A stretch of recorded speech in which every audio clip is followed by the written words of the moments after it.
The Invisible Man by H.G. Wells. Chapter 2.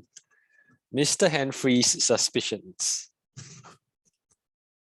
Mr. Teddy Henfrey, the clock repairman, entered the inn's bar at 4 o'clock. It was then that Mrs. Hall got an idea. "Why don't you repair the clock in one of my guest rooms?" she suggested, leading him upstairs. After knocking, she opened the door to see the stranger sitting by the fire. It appeared he had been sleeping. "Would you mind this man coming to fix the clock?" The visitor stirred. "Certainly," he said. "You may fix the clock, but I wish to be left alone. And when the clock mending is over, I would like some tea." He sat up a bit straighter. "Any news of my packages?" "Tomorrow. That's the earliest." "You're certain?" he asked. "I should explain that I am a scientist." "Oh," said Mrs. Hall. She was impressed. Henfrey was not. He moved about the room and set his tools down. "My bags contain important instruments I need," said the visitor. "I'm anxious to get them.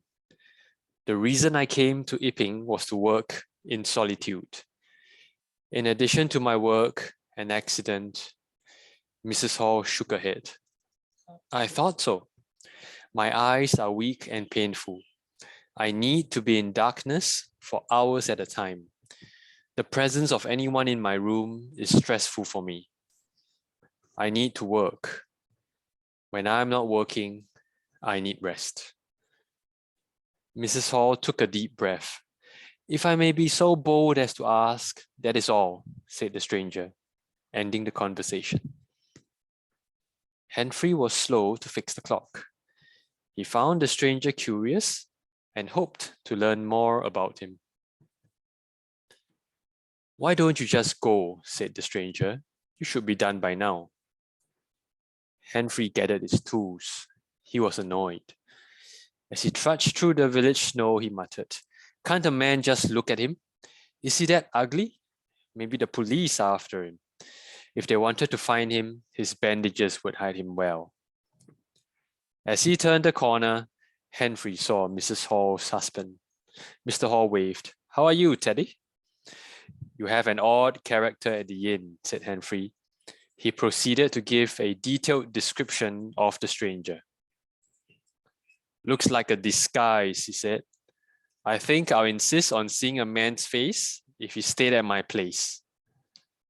But women are trustful. He took a room and didn't even give a name. It isn't right." "You don't say," said Mr. Hall. "I do say," said Henfrey. "He's here by the week, so he won't be getting rid of him anytime soon. He's got luggage coming tomorrow." "My aunt was once swindled by a man coming through town with boxes," Henfrey said. "He sold them to her promises great riches inside. But when she opened them, there was nothing but stones." When Mr. Hall voiced his concern to his wife back at the inn, she refused to listen. "Mind your own business," Mr. Hall said. "You know nothing about him. Don't be listening to what others say." But Mrs. Hall was worried. She woke up in a sweat at 3 o'clock in the morning. She had been awakened by a strange dream that huge white turnip heads with black eyes were chasing her. Being a sensible woman, she rolled over and went back to sleep.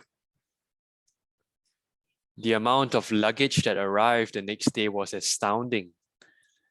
Besides 2 great trucks, there were boxes and boxes of books. In addition to the books were a dozen crates and cases carrying objects packed in straw.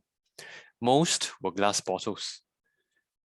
The stranger, covered up in a hat, a coat, gloves, and glasses, rushed outside to meet the cart. "Bring the boxes inside. I've been waiting long enough." As he walked down the trail to the back of the cart, a dog caught sight of him. It growled and barked before nipping at the stranger's hand. The cart driver snapped the whip. "Lie down." The dog ignored the command and lunged for the stranger's trousers. A ripping sound could be heard. It was over in a minute. The cart driver whipped the dog and loaded the dog in the cart.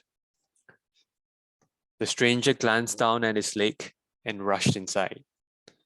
Mr. Hall was worried. He was bit on the leg. I better go see if it's all right.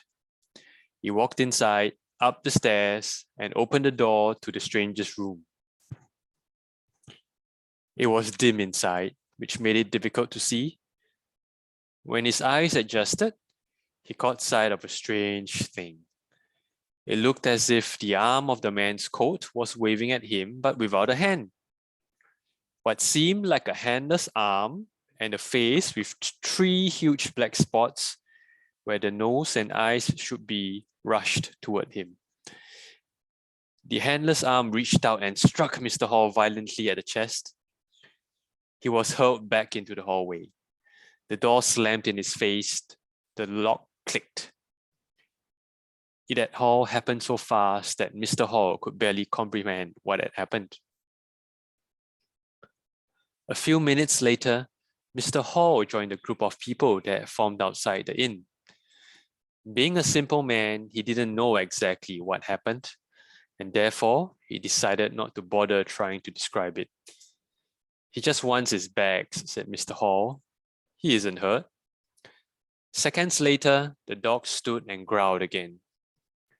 Come along, said an angry voice in the doorway. Everyone turned to see the stranger with his collar turned up and his head bent down. He had changed clothes. I need my belongings. Too much time has been wasted.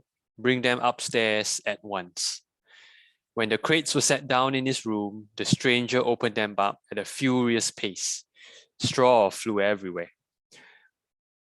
When Mrs. Hall took him his dinner, he was so engrossed in his bottles that he didn't notice her come in.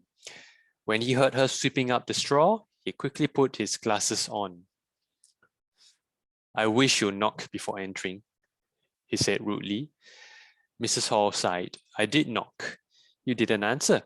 You can't lock the door, you know, anytime. Mrs. Hall picked up a clump of straw. This floor is a mess. Put it on my bill, said the stranger. If you must, take a shilling. That should be enough. Satisfied with earning an extra shilling, Mrs. Hall left the room. The man remained locked in his room all evening. Every once in a while, Mrs. Hall heard him shout. Bottles crashed, books dropped. She crept to the door to listen. Afraid of getting caught, she reluctantly went away.